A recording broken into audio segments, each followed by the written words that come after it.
Good evening, and thank you for joining us on Global Columbus. My name is Soofe with City of Columbus Community Relations Commissioner and Mayor Michael B. Coleman's New American Initiative. And tonight, I am your host for this first and the second segment of Global Columbus. In this first segment, we're featuring Somali Graduation Week for Somali Graduation Program and Somali Graduation Instead, and Scholarship Program. Let me introduce you to my guests. Jibril Mohammed is the Executive Director of the Somali Community Access Network. He is the founder of also the Graduation Program, and Scholarship. Mr. Jibril, welcome to the show. Thank you very much. Also, Sahid Ali works with City Public Schools, the City of Columbus, ESL department. He is a community liaison, Sahid, and also part of the graduation program. Sahid, welcome to the show. Thanks for having us on. Before we get started, let me ask each one of you to say briefly about yourself, your background, and your work. Jibril first. My name is Jibril Mohammed, and I am a member of the Somali community here in Central Ohio. I am one of the organizers of the annual Somali Graduation and Scholarships Week. It's an event that brings together graduates from high schools and colleges and community leaders and elected officials. I also teach at the Ohio State University, the Department of African American and African Studies. Well, and as you said, I'm Sahid Ali. I am a prominent member of the Somali community for the last 17 years. I'm one of the organizers of the Somali graduation, which the third year is going to come this coming June. I'm also very active in the sports with the Somali youth. And one of the events that we usually host this year of the time is just beginning in the next few hours, which will be the 13th annual of that event. I also work with Columbus City Schools, particularly the English as Second Language Department. Been working with them for the last 14 years. Indeed. Jibril, tell me a little bit about the program, the graduation program. Is it focused on the high school student or college students or both? The annual Somali Graduation and Scholarships Program started 4 years ago. This is, in fact, the fourth year coming up in June. And that program is focused on helping young students who graduate from high schools to attain college education. So the program encourages them to continue their education and see commencement from high school just as the commencement, not as the end, so that they can go to colleges and universities and study in the fields of their interest. And we provide them with the scholarships. We provide them with encouragements. We provide them with words of encouragement to help them move forward with their education. The program has been blessed over the past 3 years. It attracted a bigger number of students and parents and officials each year. And the mayor of Columbus gave a resolution stating that the third week of June each year is the Columbus Somali Graduation Week. So it has been designated as such by the City of Columbus. The governor of the state of Ohio also weighed in and has also recognized the week and the event as a solid support system for the Somali community that helps move students from high schools into colleges. So the goal is to reduce the number of students who, one, drop out from high schools, and two, encourage the number of students who enroll and graduate from colleges and universities. So what the program does is that it brings together students who graduated from high schools together with those who graduated from colleges and universities, as well as leaders from colleges and universities and elected officials, so that they can interact, so that they can learn from each other, so that the ones who graduated from colleges or the ones who are already in college can tell the younger ones about the system that they need to understand in order to enroll in college, the resources that they need to utilize in order to succeed in college. So it's a connection between the college graduates and high school students, but the goal, the focus is on the high school students. Great. Sahid, with this program, you have a relationship with some academic institutions to leverage some support and scholarship awards to the students. How do you determine those students who will get the recipients of the awards? Before I get to that question, let me piggyback on what Jibril has just said, and everything else that, on the top of everything that he has said. The purpose of the Somali graduation ceremony program is, number one, as you understand, many of the Somali students come here with huge disadvantage when they come here because of the language barrier and academic deficiencies they have. So number one, when they succeed graduating from high school, the first purpose is to celebrate their success because the challenges and the difficulties they have overcome. Indeed. On the other hand, Somali community is newcomers to this state and overall in the United States. So it's also to showcase our talent and teach ourselves and how proud we are as Somali community, and also show how Somali community care about the education of their children, the other communities that we share, the city of Columbus and the state of Ohio at large. To answer your question, which asks how do you determine who gets the scholarship, it's a committee that looks into all the students that graduated that particular year. And as you know, we have 16 districts here in Central Ohio. Somali community are mainly allocated or live around Westerfield City Schools and Columbus City Schools. And a large number of our graduate students come from Columbus City Schools. So we look the academic achievement of the students, and we also try to get an equal number from each district. So the committee looks at the achievement, but also trying to be fair and equal to each district that we're getting graduates, high school graduates. Indeed. Now, do you, of course, I understand there are hundreds of students graduating. Do you only invite for those who have the highest achievements or the grade points average, or do you invite everyone?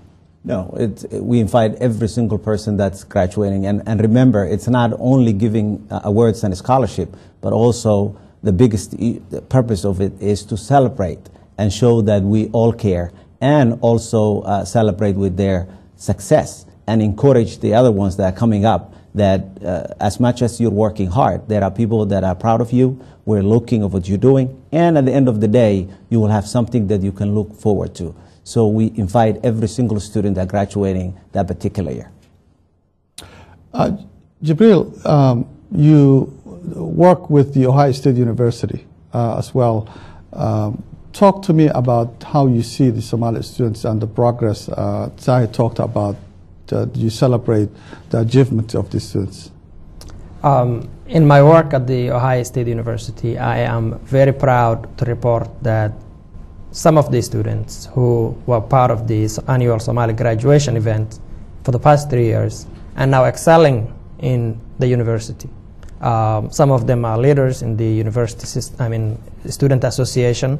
The vice president of the Somali Student Association was one of the honorees of the 2010 event. Members of the board of the Somali Student Association, the most active ones, have also taken part in the annual Somali graduation event. The Somali students at Ohio State and throughout the state of Ohio institutions are really doing very well. They are excelling in their education. They are at the top of their classes. They are performing very well. They are actively engaged. They are organizing events and fundraisers for nonprofits. They are organizing student cultural shows, food events, lots of different things. And that itself helps other students who are in high schools and intermediate schools to look up to those students as role models and to emulate them and to follow in their footsteps. One interesting and very encouraging undertaking that I would like to report about the Ohio State University students is that the students have organized themselves on a voluntary basis, and they said, okay, now we need to encourage our young ones to become successful in school. And they did their own research. They discovered that 6th grade is the critical point where a student decides whether a student is decided on where they will be going, whether they will be going on to college or not. So they said, let's mentor, let's help students who are in the 6th grade at, for example, the Horizon Science Academy. And they go out every so often, and they sit down with the students. They discuss the challenges and issues that these students are facing. They also discover the strengths and the resources that these students have, so that they can give them a way forward, a strategy to succeed in school. If they need help in school, they help them. If they need help outside of school, they help them too. If they need friendship and someone to, interact with, somebody to talk to who is older than them, who has been through the school system, who thinks like they do, who is a Somali and an American at the same time, they have someone on their side that sits with them every so often, once a week or something, and tells them, gives them guidance on how the school system works and how they can take the fullest advantage of the educational resources that are available in Central Ohio. So generally the students at Ohio State are doing excellent, and I'm very proud of their activities and their engagement with the community. Remarkable indeed. Sahid, you work with the Columbus Public Schools, city schools, they say it now. And even though I know you're not here on official capacity, that you don't represent here in this panel, you understand very deeply of the issues involved with the LAB students, students with limited language proficiency. Talk to me a little bit about the newcomers. Remember that when LEB, by the way, LEB stands Limited English Proficient Students, when they come here, they have, at the beginning, aside the academic difficulties that usually happens at the high school level, but all those students that arrive here as an LEB students have two major challenges before they even put a foot in their schools. The first one is a language barrier. So if, as you know, in the United States education system, they place the students at their age, not at their academic level. So first one, you're facing a language barrier as soon as you come to the United States, because you spoke your home country language or your native language, and the official language here is English. The second issue that faces many of the immigrants that came from war-torn countries, for instance, Somali students in particular, coming from refugee camps where they have never been at school maybe, or some of them have some academic deficiencies. So the biggest challenge is, one, language barrier, two, academic deficiencies they're coming with. So it's at the before they even start school, their life at school is very difficult. And the second challenge they face is that because they are placed at their age level, not at their academic performance or academic level, they have to compete with someone that have been at school maybe 10, 11, 7 years. So they have to overcome that challenge too. But one of the things that Columbus City Schools has successfully done for the last 17, 16 years is to try and accommodate the needs of all those students that are coming from different backgrounds, different countries, and try to make sure that they overcome all those challenges by providing tutors that speak their native language, by trying to do extracurricular activities like after-school programs, and also when the Somalis came, the first influx of Somali community, if I can speak for Somali community, came here early 1998, 99. And most of the schools here in Central Ohio were not equipped to handle the needs of those Somali students who are coming from refugee camps, or maybe coming here with academic deficiencies. So what Columbus Public Schools came up with the help of Somali community leaders back then is a program called the Welcome Center, which at that time, the idea of the Welcome Center was to have all the Somali students that are struggling and cannot go to the mainstream schools to go to that program and stay there for 2 years, getting help they need, trying to be ready, at least at the language level, and at least also understand the school expectations, school system, and how it works. So the program became one of the successful programs in the United States. And it continued until the end of a couple of years ago, I think, if I'm not mistaken, until 2011. And the program became a national school. Now it's called Columbus Global Academy. Mm-hmm. But it still hosts and provides the same services that began early in 1999. And many whole hosts of other programs that Columbus Public Schools have put in place to help all those LEB students that have been struggling when they come here. Now, it is very interesting what you mentioned. How do you expect someone who have been in the school system, as you said, 10 years or so, and someone who is brand new to the whole school system, how do you expect the placement system. How do they figure out that placement system? Why not have some other alternative programs that help the student to catch up with those who are in the school system for such a long time of period? Well, as you know, it's obvious that the United States is a country of law, and each state has to deal with their own state law and city laws, and on the top of that, federal government law. So the laws, education laws of the United States require that the students are being placed when they're going to school at their age level, not at academic level, for whatever reason. And the academic or the schools, school districts, school administrators understand that many of those kids are coming with this huge gap between them and the American students, but at the same time they have to deal with the laws that are in place. They can't jump over the law. They have to respect the law, but at the same time try to educate this child. And as I told you, they have mechanisms and provide help to make sure those kids achieve the academic level that they need. To answer the question, to go back, how do they decide? The Welcome Center under the ESL has put in place what's called Assessment Center, which assesses every child that was born outside the United States or language other than English is spoken at their home to see where they stand in terms of the English language, not math, not science, not anything else, language level, which helps the school districts, in particular the teachers and the school administrators, to see where that child fits. And that's where the English second language comes in, so they can provide extra help with tutoring that includes their native language. Jibril, with your work with the university and the Somali student groups, what teachers need, what kind of help would the teachers need to be able to provide an equitable instructions for them to be able to successfully teach or educate the kids, especially for those newcomers, to catch up with what Sahid was talking about? One thing that's critical for the success of students as well as the teachers and the school districts is for the teachers to realize that each student has a value and values education, especially new immigrants, Somali students from outside of the U.S. are really interested in making sure that they graduate and they succeed and they attain the academic qualifications that they need in order to be able to succeed in school. Now, starting from that point of view, the student, once placed in a grade level based on their age, is assessed, as Sahid has just said.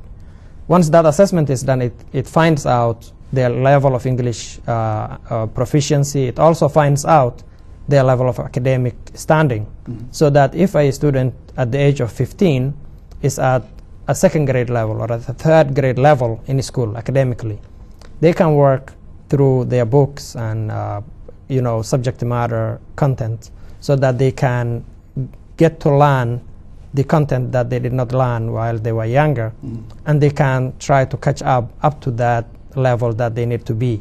If it's 11th grade or 10th grade, they need to be able to study. And there are resources that exist. There are schools that provide sufficient amounts of support to students who need special services, who need English as a second language training, who need to catch up with the subjects. So resources exist, but many students, some of the complaints that I get from parents include the fact that some teachers dismiss a student who doesn't speak much English as somebody who cannot succeed in school. That is an understatement, at least. I mean, the student wants to succeed, and every student has a right to be given the maximum support that they need. And I think if teachers start from that foundation, they stand a huge chance of helping these students succeed as well. Indeed. Saeed, you also work very closely with parents. What role would parents play, especially with Somali standard or Somali culture? Let me go back and say a little bit about that's a very interesting question, because that is one of the challenges that many Somali parents face when they come here. When Somalis were back in Somalia, the school was the second parent, if I might say, to the students. So school was expected to, one, educate students, school administrators, school teachers, and school officials, and two, deal with their behavior issues. So there was no need in most of the cases to call parents and make sure that parents at school when child is misbehaving. So the expectation level was different back home than what it is here in the United States. United States system expects parents to be involved, be there, and also particularly deal with the behavior issues that one child might exhibit one way or the other. So the Somali parents were already in two disadvantages in that way. One, it goes back to the language barrier because many Somali parents do not speak English and they're not able to communicate, even though, as I said, Columbus Public Schools has succeeded to provide many bilingual staff members that can help Somali parents and many others that speak a different language. But still, there are some schools that might not be able to provide that. So Somali parents are in disadvantage for that. The second one is the expectation level, where the Somali parent will expect most of the cases that school has to deal with everything that comes with the child. When I send you this child, I expect you to discipline them if need be, and also educate them when they're at school. And that's where many times the difficult or misunderstanding comes between Somali parents and school administrators and school teachers. But for the last 10, 15, for the last 6 years, Somali parents were overcoming that, realizing that lifestyle here in the United States or academic system is different than where we came from. And also, many of them are learning English language and overcoming the language barrier on the top of that. I sometimes visit some schools, and I see that girls are doing much better than boys. Is there a reason behind boys lagging behind? Well, it's a fascinating question, and it's obvious that girls are doing much better than boys. But I think, I don't have the study in front of me, but I think women are mostly female, are mostly more active than men everywhere in the world. And that includes the Somali community. But it is true that whether it's in high school or in college, and Jibril might talk about the college level because he's at Ohio State, that Somali girls are doing much better than the boys. In my personal, humble opinion, I think there are too many factors that goes into that thinking. But one of the most important things that I can see is that Somali girls are more trained in life than Somali boys. And what do I mean by that? At home, Somali girls are expected to perform and do duties at home more than the boys. And in my view, that gives them more responsibility. Being a mature and responsible person than the boy who's maybe, just taking his time playing video game or playing soccer, and he has that leisure time that Somali girl might not have. So maybe that is one of the reasons. And there may be other reasons that Somali girls are succeeding academically than the boys, but that is a fact, that is happening. Absolutely, indeed. Jibril, different expectations, young generation versus older folks, parents. Do you see conflict? The younger generation, the younger students in high schools and in colleges, one of the things that I have noticed they are very interested in is community engagement, voluntary work, helping others. I just spoke about the students who decided to support younger ones in intermediate school, middle schools. Now, some parents would not be comfortable with that.